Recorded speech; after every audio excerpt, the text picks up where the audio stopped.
So, what is the best way to beat Tau? Now, I think that's a question that a lot of people have been asking. So, in this video, I'm going to be talking to Mani Cheema.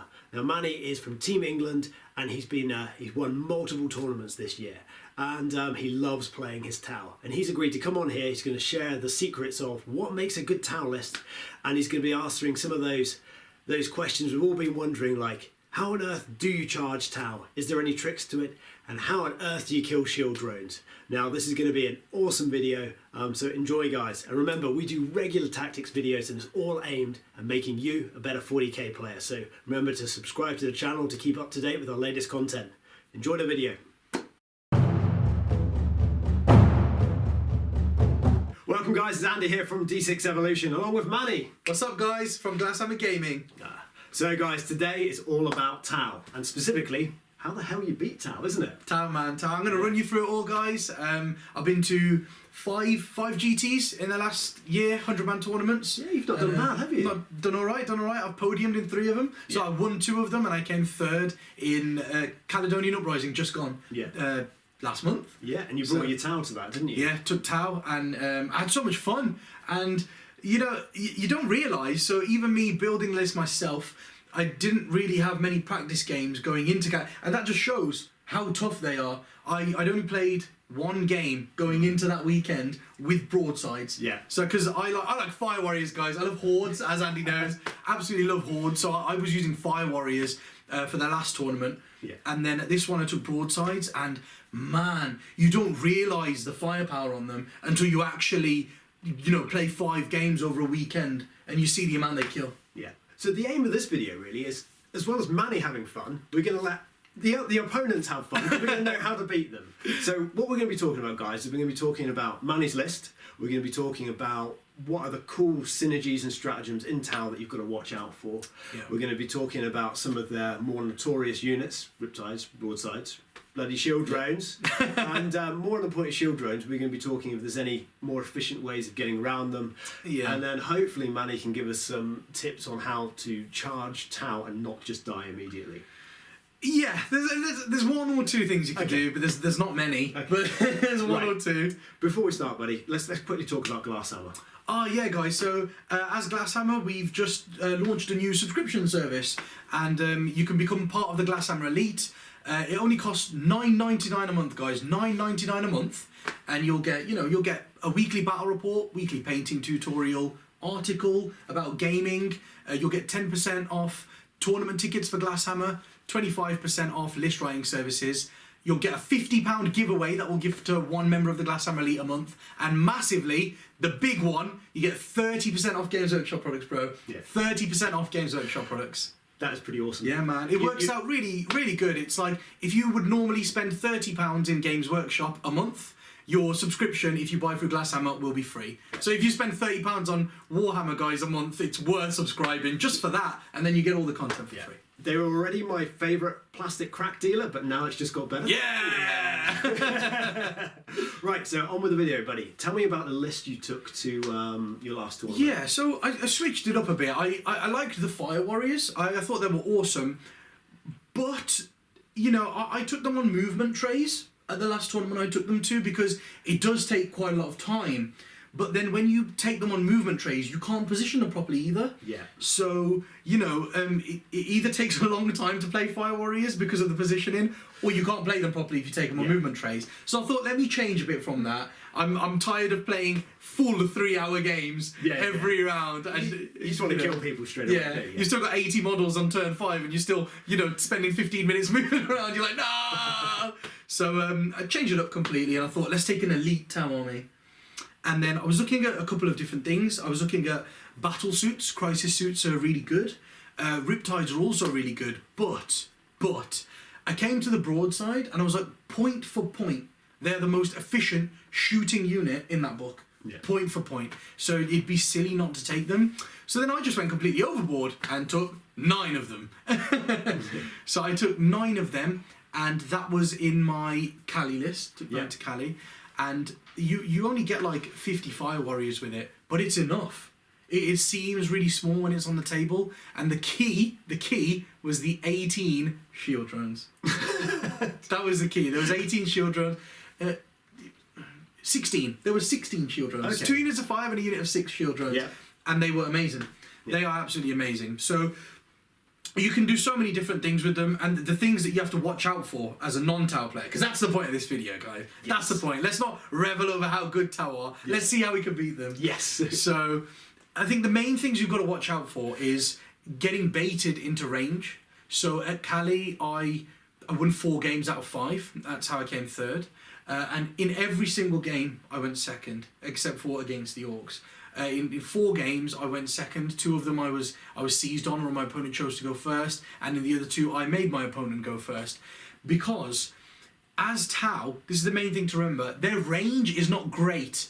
For an all-shooting army, the range of Tau is not great. You know, they have a 36-inch range. Yes, you can call a Montcar and you can advance and fire, but then after that, you're static. You know, they are a very static, sit there and shoot army.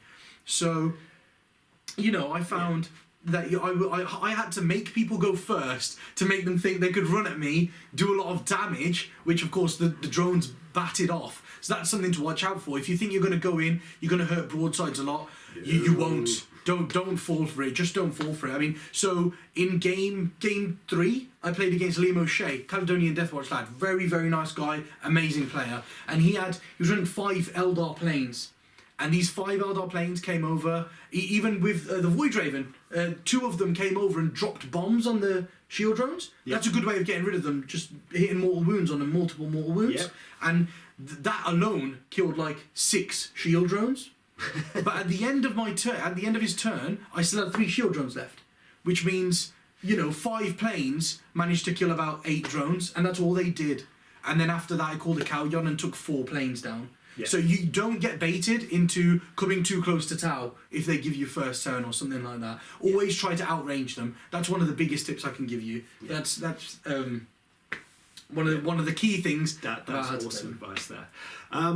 Let's get on with the rest of your list. So apart from your broadsides, apart from broadsides, so the list was based around broadsides. So it was 9 of them, that's your core, and then 16 drones, and that was like 1,200 points, something like that. Yeah. Then you take Shadow Sun.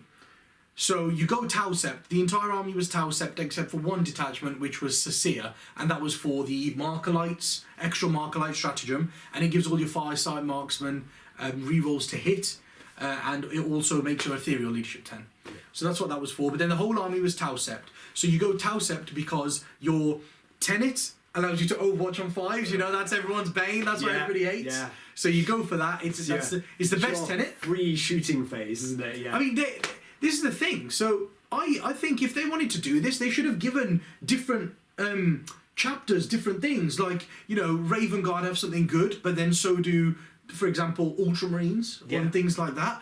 But they've just given everything to the Tau Sept. They've got, it's crazy. You can have the best Tenet, which is your Overwatch on 5s. You can have the best stratagem, where if 1 unit causes a wound on something, your entire army gets +1 to wound against it. That's amazing. Yeah. And then Shadow Sun, she gets 2 Calyons. She can call 2 Calyons, or she can call a Montcar and then a Cowyon. Yeah. And it's ridiculous. Full rerolls to hit with broadsides is amazing. So I had to take her. She dropped down in points. She came from 160 something to 110. She's cheaper than a commander.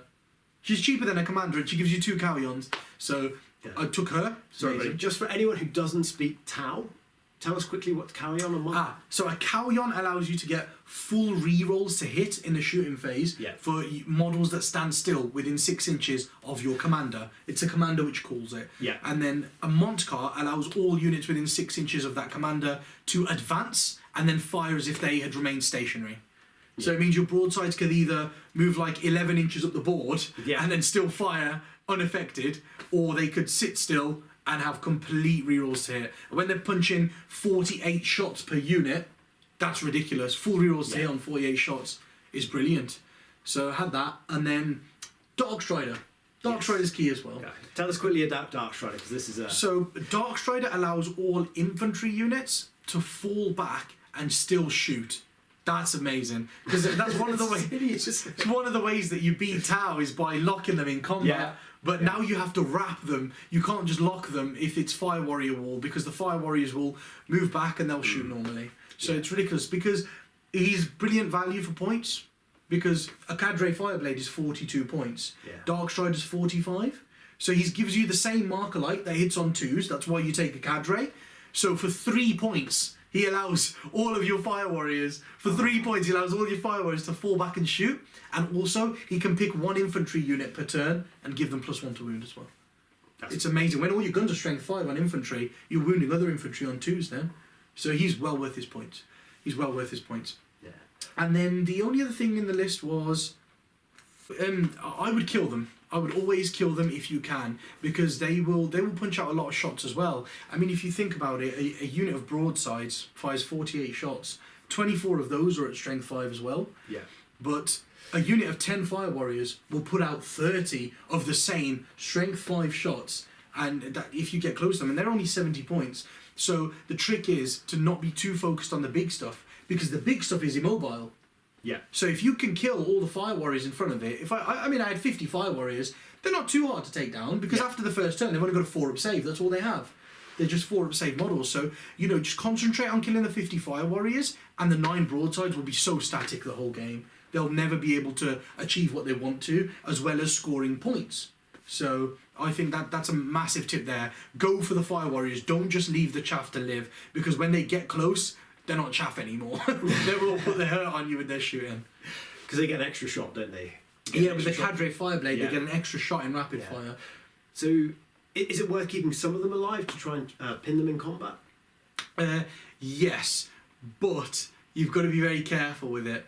So don't just go. Don't just charge if you think you're going to hit them in the front.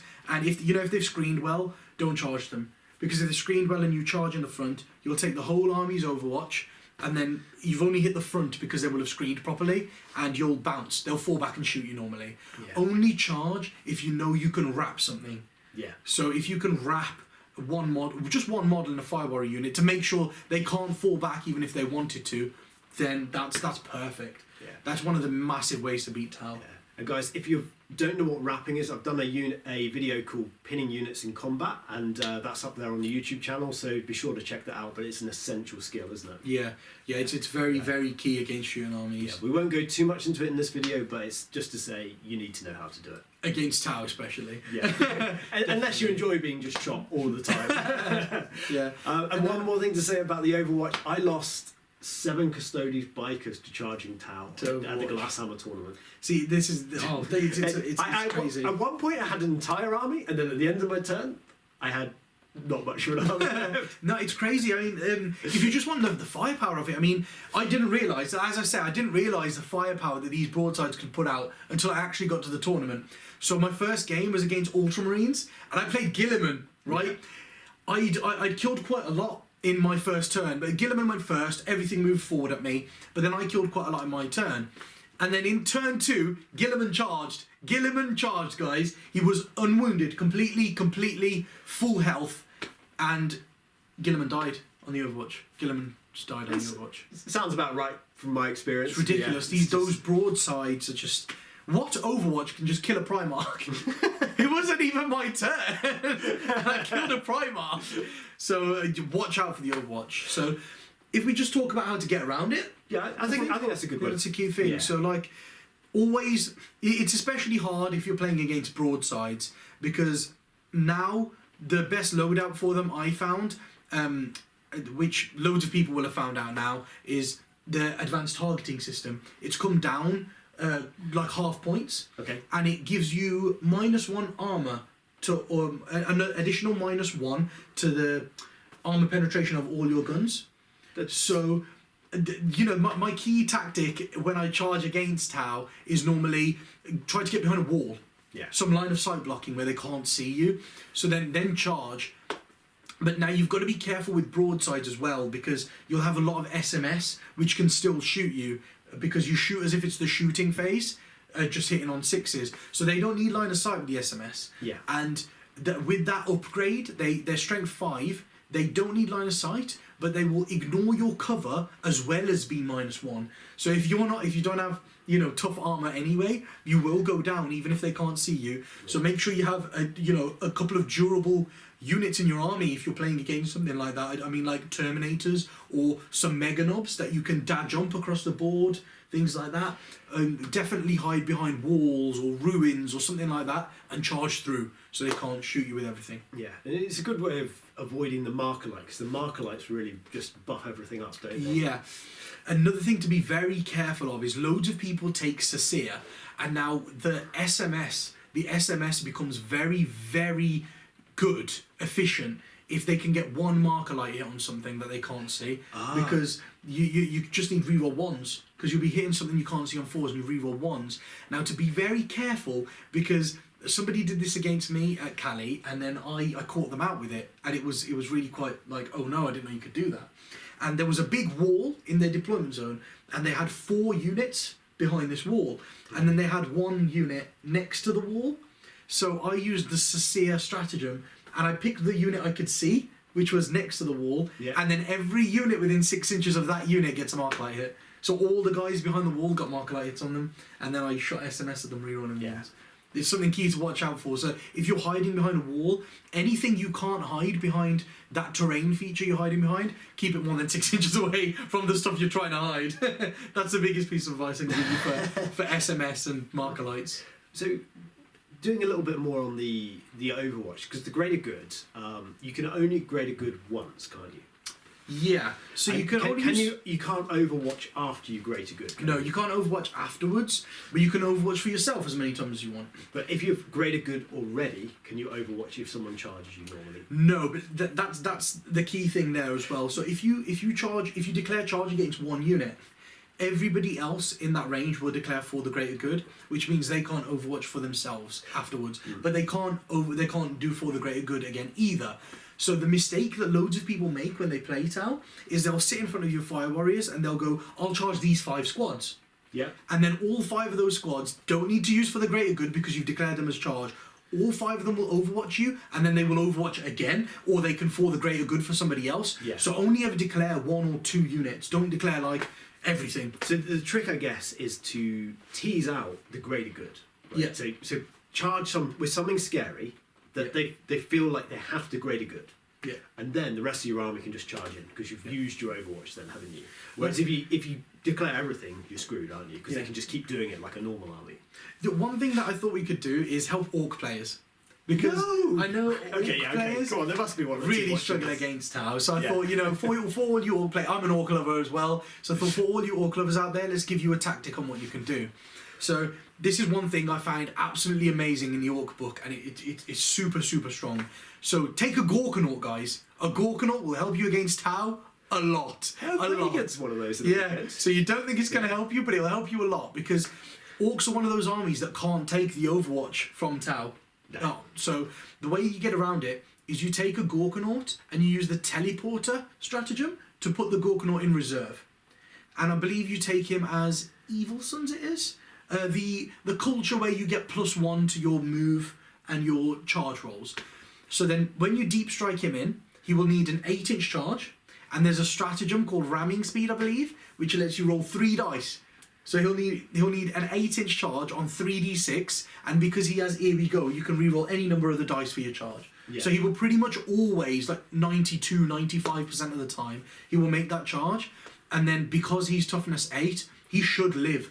Doesn't matter how much Overwatch comes at him from the Tau, he should live. Well, unless it's all 9 broadsides for the greater good you might die, but then there's the thing, your boys after that can charge in because it's taken his whole army for the greater good you Gorkanaut. So Gorkanaut is a very good tool. You could probably even hide quite a lot of your army out of line of sight once you've charged your Gorkanaut. Yeah, exactly. In terms of like trying to avoid any more Overwatch. Yeah, so I think there's definitely some shenanigans to have. Yeah. Because it's such a big model, isn't it? Yeah. So I've been looking at it into it because I really like Orcs, and I thought when I build my Orc army, I'm building one at the moment, that I'm definitely going to put a Gorkanaut in there just for that. It really helps against Tau, but it will also help you Orc players against everything. Yeah. But yeah, that's a way of Orcs to deal with Tau, in my opinion. Good. Yeah. Any other armies which have some good shenanigans for getting through it? Blood Angels obviously. Yeah, you know, you Magic can backpack. pick up your guys, put them behind terrain, Yeah. and then charge with like a hammer that always hits on 2s. Or you take the Angel's Wing Yeah. and just deploy it out in the open, Yeah. and you can't be Overwatch when you charge. Things like that. Any sort of unit which can stop Overwatch is brilliant. Any army that has a unit that can stop Overwatch is brilliant. So that's one thing to really use against Tower. One thing I want to check with. So if you've got a unit which is going to charge in, and you've got the main target can't see you, but maybe some other fire warriors outside can see around the corner. Can they Overwatch still? Yeah, they can feel the great. So you've got to make sure you're out of range of everything.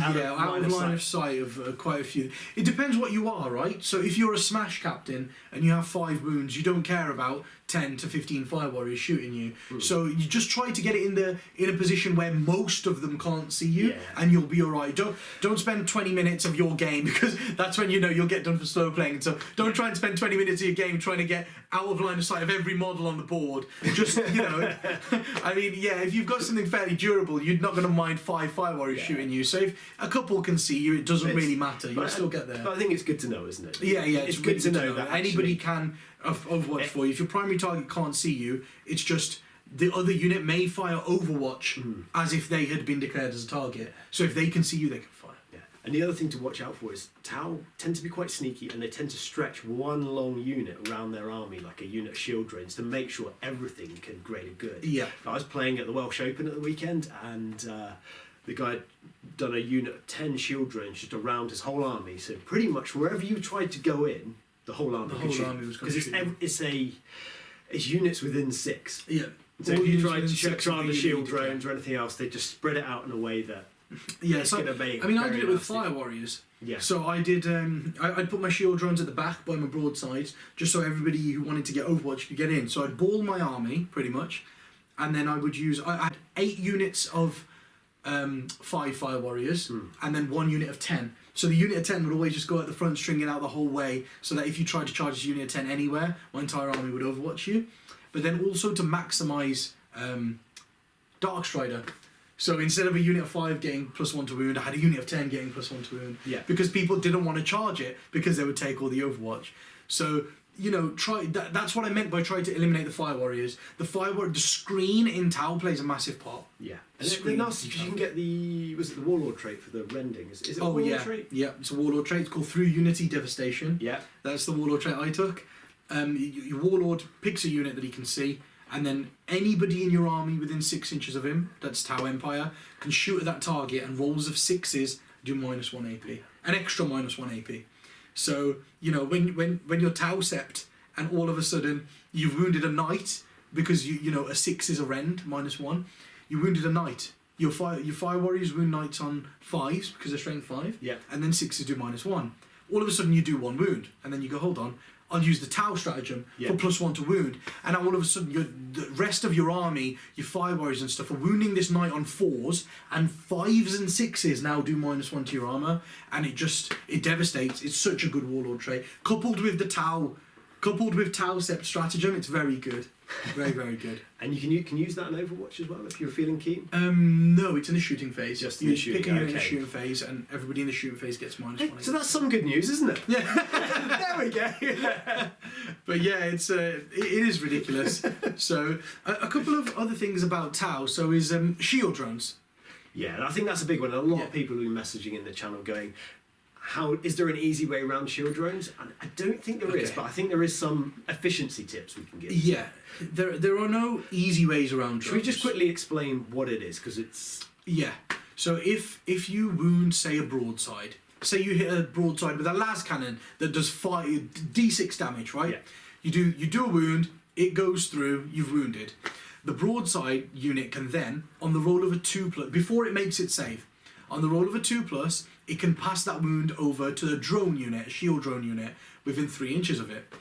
And then that shield drone unit takes 1 mortal wound instead of the normal damage. So it doesn't matter that your shot does 1 damage or d6 damage, the drones will only take 1 mortal wound, and then they have a 5+ feel no pain against that mortal wound.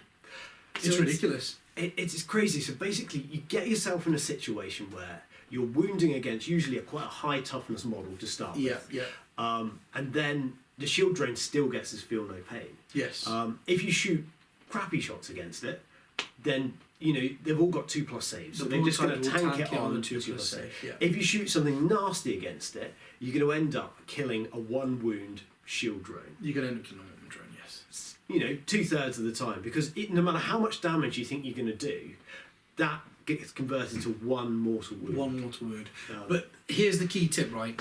So I believe this is what you have to do. It's the most efficient way of dealing against shield drones. Yeah. So if you have if you have big nasty weapons that's going to do a lot of damage, always shoot the suit. Yes, because always shoot the riptide or the broadside, whatever it is, because they still have to look out on a 2+. Yes. People do roll 1s, guys. If he rolls a 1, the broadside is then taking that wound. Yes. It gets its save, but it's at least you're doing damage to a broadside then. So statistically, if you math hammer it out, you're better off shooting your high damage against them because the shield drones have a 4+ invulnerable save against big shots anyway. So whereas the suits don't have that. No, because most of them are 2+ save, but anything big and nasty you're shooting, like a las cannon or a volcano cannon, they all have AP 3, 4 or 5. Yeah. So it puts a broadside on a 5-up or 6-up save, whereas the drone would get a 4-up invuln anyway. So the drone is actually more survivable against big shots than a suit. So always go for the suit. Plus then, even if they do pass it over on 2+ to the drone, instead of the drone having a 4+ invulnerable save, then a feel no pain, it just has a feel no pain. Yeah. It doesn't get to make an invulnerable save throw. So they'll pass it over to a shield drone, but then that shield drone gets a 5 feel no pain or dead. Yes. So it's a lot more efficient to fire heavy weaponry at the suit. Yeah. But all small arms fire, always shoot it at the drones. Just always, because they have a 4-up armor save, 4-up invulnerable save, and they're toughness 4, so they're just going to have a 4-up save and a 5-up feel no pain or they die. So all 1 damage shots, small shots, always shoot them at the shield drones. Don't put them into broadsides because they'll just tank them all on 2+ saves. Yeah. Definitely. And it's harder to wound the broadside, so instead of wounding on 3s or 4s, you'll be wounding on 5s. Exactly, 5s. Yeah, that's so it's a huge difference. As soon as you go over that equal strength to toughness, isn't it? It just... One thing to realise to maximise your efficiency as well is if you have, say you have a razor wing jet fighter, and if it's going to fire some splinter rifle shots that are all 1 damage, some missile shots that are all 1 damage, and then disintegrators which are -3 and multiple damage. So always pick always do your targets in the right order. So always fire your 1 damage shots first. Always fire everything at the drones that you can fire first, and then fire your heavy weapons at the broadsides. Because although you're not guaranteed, but you could kill all the drones next to a broadside first, and then when it gets hit with the disintegrators after, it can't. It can't pass those wounds over anywhere. However, because you're going to want to put those weapons against different targets. So if you accidentally shoot your disintegrator first, the broadside could pass those disintegrator shots off to the drones, which then die, and all of a sudden you can't shoot your 1 damage shots anymore because you chose the drones as the target. Yeah. So always do it the right way around. Always shoot any weapon you're shooting at the drone. If it's coming from 1 model or 1 unit, always shoot all weapons at the drones first, then all your weapons at the broadsides after. That's good. And the other thing I was looking at was, if you start dooming a unit, it's actually much more efficient to doom the Riptide than it is to doom the drones. The drones, yeah. Because, if you're still shooting with your strength 5 weapons, you're wounding on 5s, but you're getting a full reroll, and then those wounds are immediately converted to mortal wounds, aren't they? Rather than trying to punch through a 4-up invuln. Yeah, always, so if you doom, always fire your big shot to the suit still. Always like doom and jinx. Jinx is massive. Yeah. Doom, jinx, suits, and then hit them with high strength shots, and they will go down. They will go down, guys. Yeah. They will go down. Psychic phase is something to speak about with it? Yeah, so mortal wounds, you can't pass over wounds to shield drones that are mortal. You can't... From the psychic phase. No, it's you can pass over stuff from the shooting or the assault phase. Yeah. I think that's what it is, a shooting or an assault attack. Yeah. But psychic phase isn't that. Yeah, so if there's a psychic phase thing that does mortal wounds to you, you can't pass it over to drones. It's not a shooting attack. Yeah, it's not a shooting attack, so you can't pass it over to drones. So, I mean... Most players, when they play against psychic stuff, they will put their shield drones just in front of the broadside, or there'll be a screen of fire warriors. But that's what I was saying earlier. Make sure you kill the fire warriors first, guys. So because then even if you've only got 3 smites in your army, you could get lucky and kill 2 broadsides with that if you roll an 11 or something on one of the smites. So it's always worth getting rid of that screen so that things like smites in the psychic phase can get through to the suits. Always. Where do you tend to position your drones? Do you try and get them out of line of sight? Or where's optimum for you? Yeah, so the way to do it, the best way, is what I found in most of my games. I had sort of at least one wall or a ruin, and what I would do is I'd put my 3 broadside units, literally like this, in a triangle, so like that, and say the corner of the building was here, Yep. so you'd have 1 unit here, and then 2 units here, and then you'd have all 3 units of drones behind the wall, but in little balls, so they're all within 3 inches, like in a hoop, Yeah. and then the next one in a hoop inside, and the next one in a hoop inside, so all 3 units of drones are within 3 inches of all 3 units of broadsides. But they'll, hiding behind a wall is always the best thing to do. Yeah. Because then your small arms fire's got no choice but to shoot broadsides. But we're just giving tips for town players now. Let's not do this now. Put your drones out in the open, guys. And take the shots to the face. But, I was just thinking this, we're defeating the point. We've just done it. But yeah, it's normally better if town players want to try and mitigate these things as well. Yeah, hiding behind a wall is obviously always the best choice. Yeah. Yeah. Oh, another thing. If you have any sort of vehicle, I mean, planes are very good for it. You've got a Dark Talon, you've got a Void Raven bomber, and you also have the Deathwatch ones as well. The Corvus Black Stars, I believe they're called. Yeah. So they all do mortal wound damage in the movement phase. That's key as well. It's a good way of killing drones, I think. So if you've got lots of high damage shots in your army that you want to put into the broadsides, fly over a Dark Talon, over a unit of 6 shield drones. You'll put 4 mortal wounds on it. You'll kill 3. You'll kill half the unit of drones just in your movement phase. You've not even shot a gun, and you'll kill half the unit in your movement phase statistically. Yeah. Yeah. So that's a good way. If you have anything that can do mortal wound output in anything but the shooting and assault phase, always go for it against Tau. I think the last thing to say about drones, guys, is the reason people have trouble with them is they are just that bloody durable. With a 4 up, 5 up, I think on average you've got to probably do, 30 wounds? So 30 wounds would become 15, and then you'd save 15. A third of them. So if you had a squad of 10, you'd need to do 30 wounds to that squad. You do about 30 wounds. But that's if you're shooting the squad directly. Yeah, 30 wounds to skill a squad of 10. And I say squad of 10 because that's what I came up against at the weekend. Squad of 10, yeah. So, I mean, it is ridiculous. I mean, it starts like a 3 up invul, isn't it? And this is what I meant about not getting baited in first. So I played against Dan's Dark Talon. So we've got a battle report, guys, on the Glasshammer YouTube page. You get that plug in. Go and watch that battle report if you don't believe how durable drones are. Yeah. Dan really struggled. So I gave him he got first turn in that game, and I used the prepared positions for +1 save. So my drones had a 3+ save. Yeah. And Dark Talons flew over. They're just going to do nothing. They shot 24 shots, and each one, every single Dark Talon killed 1 drone. This sounds like my experience at the weekend, buddy. It is ridiculous. They are super tough, these drones are. Yeah, I think I did 30 or 40 wounds to the unit of 10 drones, and I killed 5 of them. I mean, it's the things that... This is only on average, it takes 30 wounds to kill that unit of 10. But that's 30 wounds, right? Not 30 shots. I mean, so it's quite hard. I mean, Dan's Dark Talons, they fire 24 shots. There's not many units in the game that just hit 24 shots in one go. But those 24 shots get 16 hits. And then your toughness 4, not 3, which is also silly, is drone's toughness 4. So then you only get 8 wounds. Then you've used prepared position, so you've got a 3+ save. Only like 2 go through or 3 go through. Then you've got to fight for no pain, and you end up losing like 1 drone to a 200-point flyer. You lose 1 drone. Yeah, it is ridiculous. So they are a problem, but it's just trying to just... Yes, they are super durable. The idea is not to get bogged down by them too much. Don't stress yourself out just about the drones. Try concentrate on the other things in the army. Kill the infantry. Always kill the infantry and try and hold objectives, outrange the Tau, and then they'll be in the position where they have to come to you, and you're holding more of the board because they're very immobile. So play the mission, guys. If you come up against Tau, kill infantry, play the mission.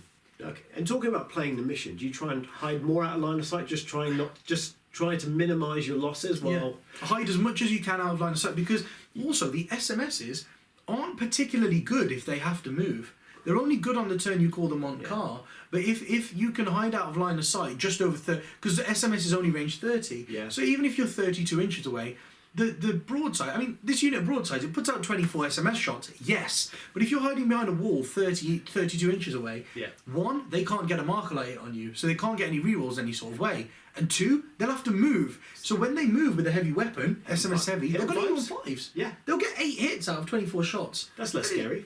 Then it's strength 5, you know, they'll get like 4 wounds on your infantry squad. You might lose 1 or 2 infantry, but 1 or 2 infantry is better than taking 48 shots to the face, including 24 strength 7 missile shots. Do you know what I mean? So always try to hide if you can and outrange the town. The other thing I found really good when I played Custodies, and Custodies is a hard match against towers, particularly if there's good line of sight blocking in the middle of the table. It's like kind of like if you've got a nice box ruin in the middle of the table, it's just put all my Custodies in there, and I use it as like a threat that I could come out, and then that dominates the middle of the table, and the Tau player is just shooting SMS at Custodies, but he can't do anything else. This is the thing. Tau can't be touched in combat. They can't risk coming any closer to those. So basically, I dominate the middle of the table, and I just run my little characters at the back of the table, mid-table, and like you can't shoot the characters because you haven't really got any snipers, have you? Yeah, Short of your commanders, you can zoom up and down if you took them. Yeah.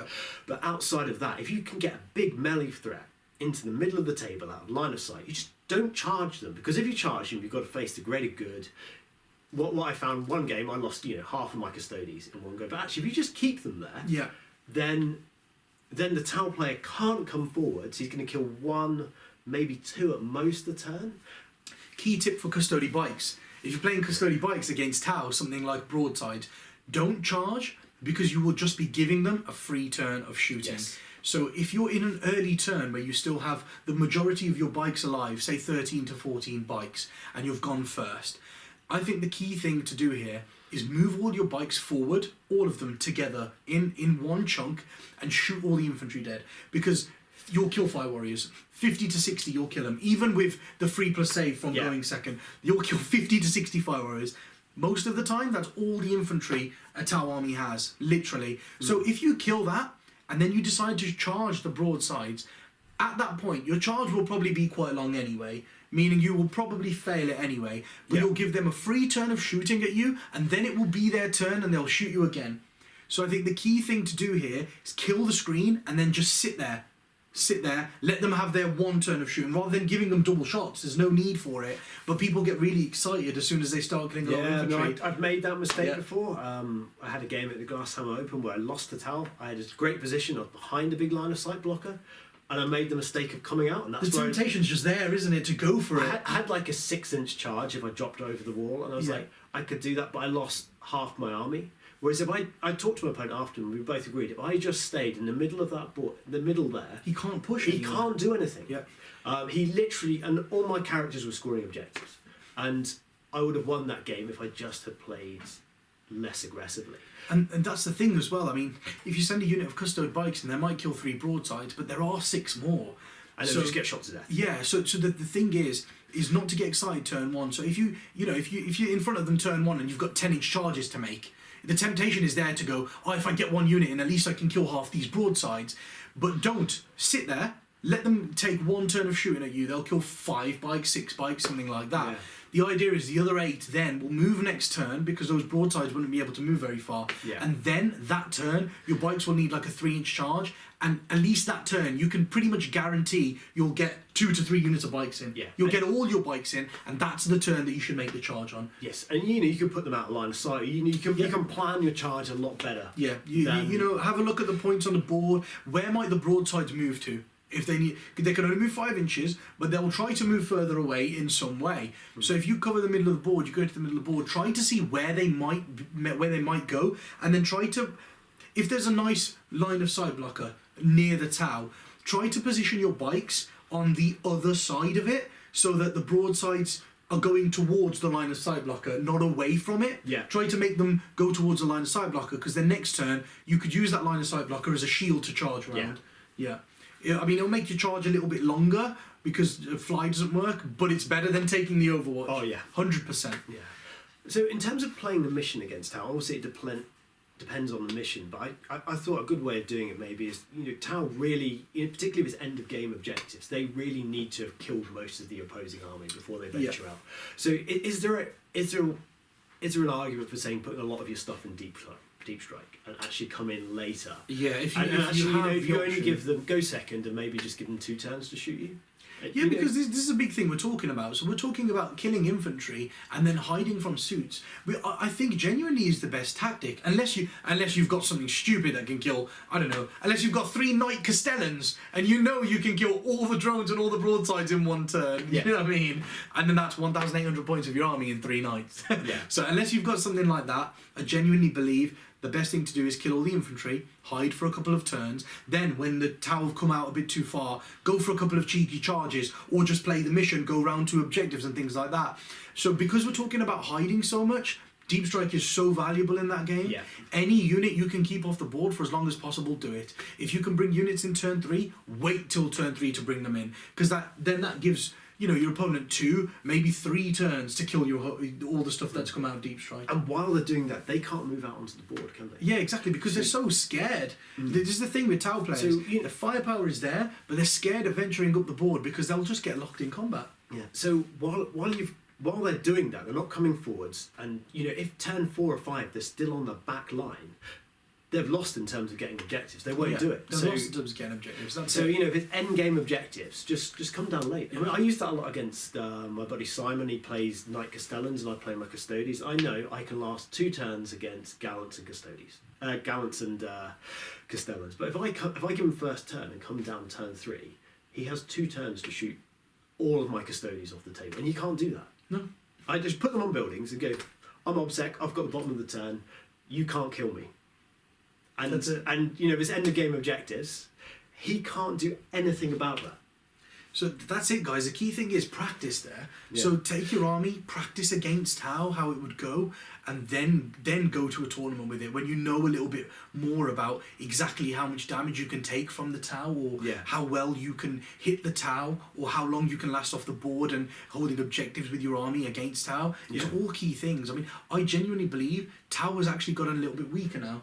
Against a good player, a Tau player will really struggle to take the board against a good player, really genuinely will. But now, I think Tau have gotten a little bit weaker because quite a few of my games I had with Tau in a couple of tournaments over the year, I was losing the mission by a couple of points. And, I know how to play missions quite well, I think, so I was losing the mission to players that I hadn't really heard of before on the tournament scene, and I was always losing the mission until turn 4 or 5 when I tabled them. Yes. That was the thing, because Tau have the ability to strike hard in any turn, so I was losing until I tabled them. But now, in the new chapter approved, loads of tournaments are starting to use the no sudden death ability. So if you get tabled, you still score the points you did. So Tau now, even if you table someone turn 4 or 5, if they've played the mission well, you're still going to lose. Yeah. So, guys, that's what I mean by play the mission. In light of the new rules that are out in Chapter Approved, if you play the mission well for 3 to 4 turns, the Tau have got 1 turn after they table you to try and get the entire board. They just can't do it. And that's where I think little characters just running around the board is massive, because huge. They can't. You've got no snipers, have you? No. Tau really don't have any good snipers. I mean, you Cold Star Commanders are probably your best snipers. The old suicide commander. Yeah, because they move like 40 inches and then shoot you. But they're going to basically snipe off a company commander and then just get killed by the whole army, which is hiding the other side of the wall, looking at him. So to kill a 30-point guard character, you've lost 150, 160-point Tau commander. Yeah. So they're not very good at sniping characters now. No. So I think that's the major weakness. What armies do well against Tau?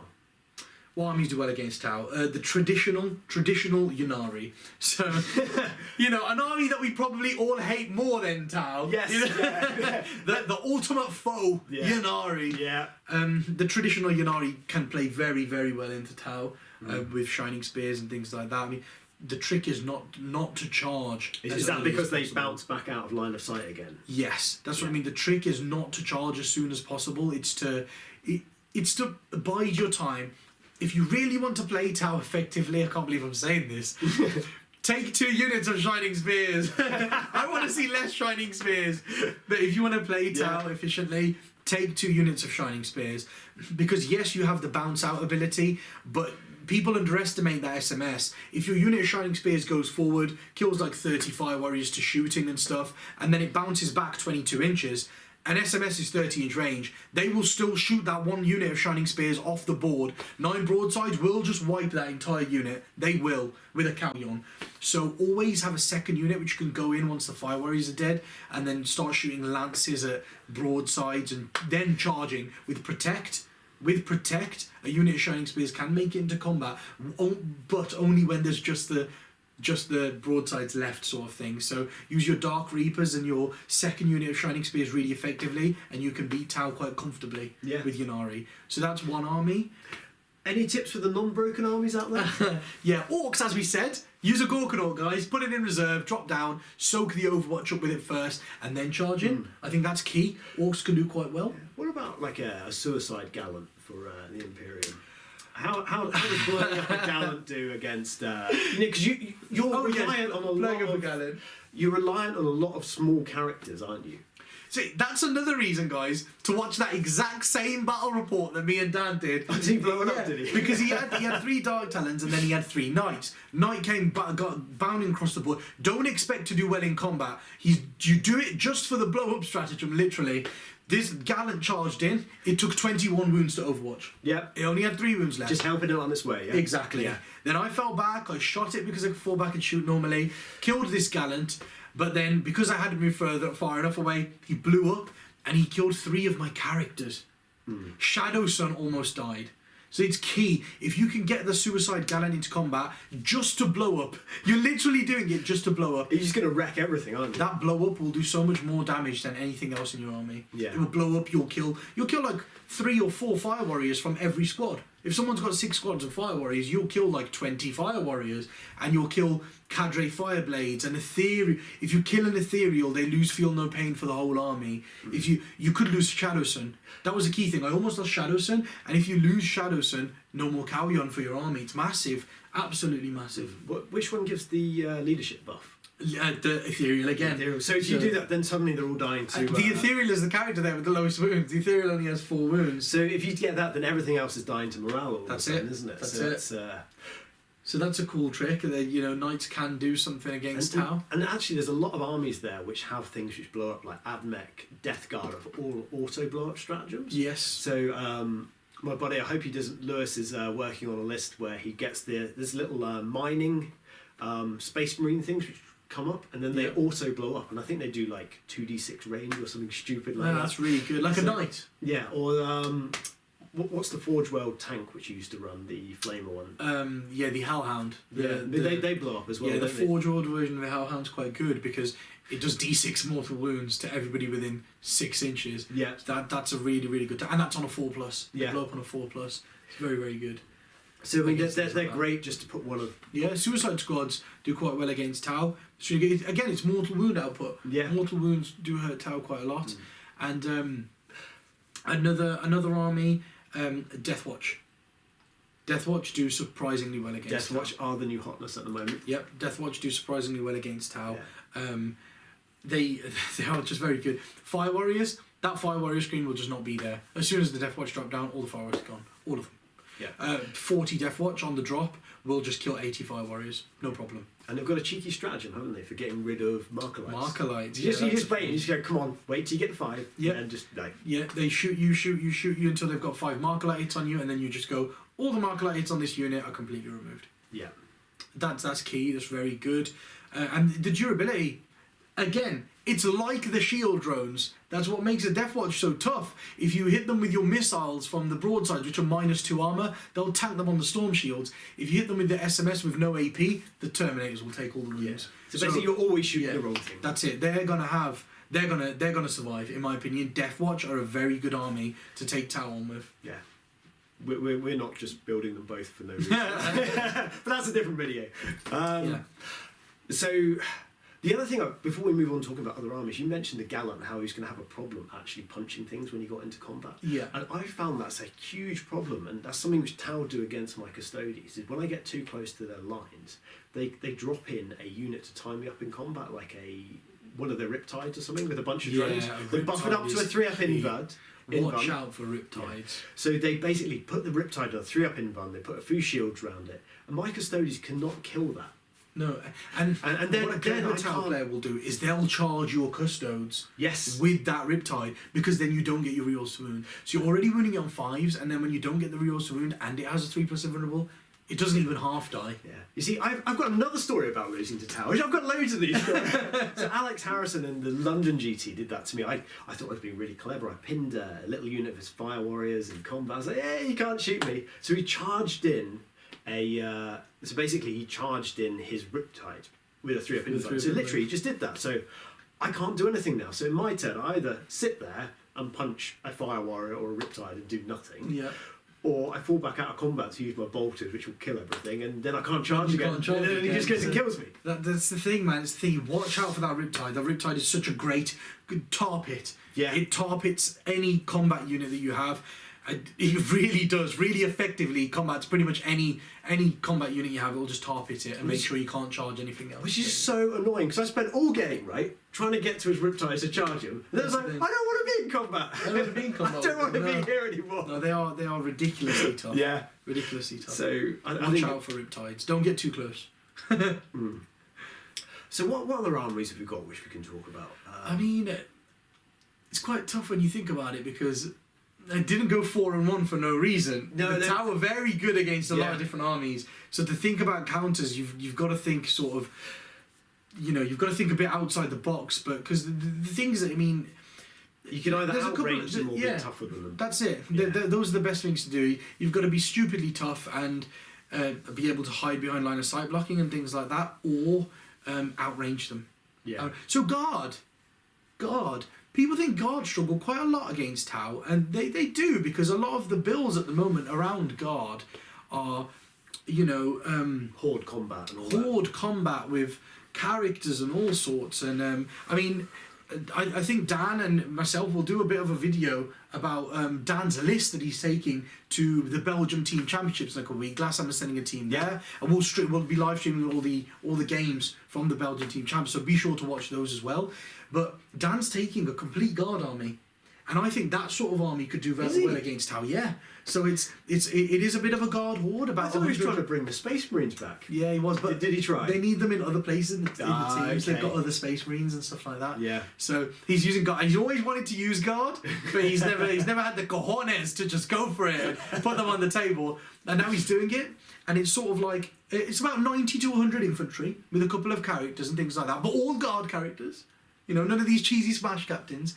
And then he's got 3 tank commanders with battle cannons and plasma cannons, and also 3 Lemanus battle tanks with battle cannons and plasma cannons. 72-inch range, guys. The broadsides have no answer for that. Yeah. Literally, if your tanks just sit at the back, shield them with your guard, or move a couple of squads when you draw certain Maelstrom cards and hide them behind walls, and just from range, just shoot your battle cannons at the broadsides, and they will start to go down. Yeah. Yeah. Yeah, that's really good. I found, particularly the weekend, I was using Punisher Lehman Russers, which are really cool, but it was the range I really wanted in that game against Tau. Like, if I had battle cannons just sit at the back of the board, that would have been much better. Exactly. Punishers are very good, but I think the balance with the guard is that having them as an entire army. So, like Andy said, he had the Punishers, but that was your anti-infantry threat, wasn't it? Yeah. So if you had the guard, I think guard are meant to be used as their own sort of army. So people assume them quite a lot to go, here's my anti-infantry from my Punishers, then here's my anti-tank from my hammers. But your smash captains, your hammers, they do have to get there still, and your Punishers have to get in range and things like that. But if you take guard as their own army, they synergize very well, because your horde is the new Emperor's Fist Imperial infantry conclave from the new chapter approved book. Yeah. And when they're Catachan, man, a unit of 10 guardsmen gets 30 strength 4 attacks in combat with a priest and Strachan. So those Catachan, if you've got 100 of them, it's 300 strength 4 attacks in combat. It's amazing. Then they've got a stratagem to fight when they die. Now in that new book, so they become your anti-infantry threat, which allows your tanks to take battle cannons and sit at the back of the board. Who said formations weren't broken in this edition? Who said they were getting rid of them from 7th and never using them again? It's like, guys, we're going to keep it down. We're not going to do anything broken this time. We know what we're doing. And every time I speak to you, Dan, or anyone else, it's like, check out what they did from Vigilus. Yeah, that's it, man. That's it. So there are things you can do against Tau. Outrange them, play the mission, hide from them on objectives, of course. Don't just hide in the back of the board. Hide on objectives and things like that, and you will beat them. You will beat them. Yeah, because they're fairly predictable, aren't they, from an army point of view? Yeah, Tau. There's only one thing Tau do: move and shoot, move and shoot, move slowly and shoot, move slowly and shoot. That's what they do. Yeah. So cool. I think that's about it, isn't it? Yeah, I think it's probably about it for the video. Yeah, that's Tau and how to beat them, guys. Yeah. So guys, if you like this video, remember to subscribe to the channel. We do regular tactics videos and we do battle reports as well. And while you're at it, check out Mani's Glasshammer Gaming. Glasshammer Gaming, guys. Yeah. Go into the Facebook page and drop us a like, and go over onto www.glasshammergaming.co.uk and check out how to join the Elite service, which gives you a massive 30% off Games Workshop products. And you can also buy merchandise. We have our own t-shirts, guys. Yeah. Get yourself one. Look. What would Mani do? Brilliant. And Mani, good luck in the LVO. But cheers, mate. Thank you very much. Yeah, I'm off to Vegas. Yeah, tomorrow. Yeah, man. Be awesome. Yeah, I head down to London tomorrow, and then on Thursday, I'll be flying. Yeah. We'll have to get you back on the show at some point and talk about the LVO. Yeah, we'll talk about the LVO on the show. Yeah, that would be. I'm jealous, buddy. I am absolutely jealous. I'd love to go, but maybe next year. See you later, guys. See ya.